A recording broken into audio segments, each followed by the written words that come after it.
I wanted to share an analogy with you that I think can help you help more of your customers on their journey to buy. And it's like this. So imagine your customer is not in a funnel. A lot of people talk about our customers in their buying funnel. They're moving in a linear path, they're falling in. But what if you were to think of it this way? Try this analogy. Imagine your customer is trying to climb a mountain. And now put yourself there. You've seen mountains. And the thing is, with a mountain, there's a lot of paths you can take. There's a lot of routes.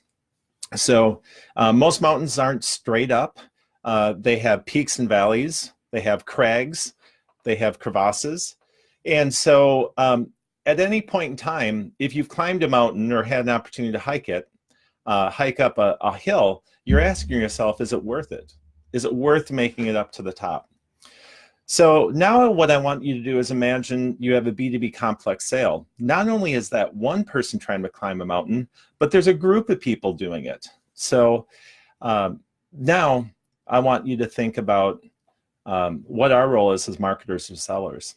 What would happen if we thought of ourselves as being a buyer Sherpa?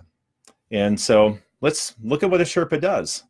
Sherpas help people climb. The climber needs to climb still, but the Sherpa can carry the load. They've gone on different routes. They have experience. They've also had experience going with other climbers. And so what would happen if we focused on helping our customers actually climb and go on that journey? And so in a complex sale, there's multiple people trying to climb. Some people don't even want to climb. They struggle with, do I want to do this? Others want to go in a completely different path or climb a different mountain.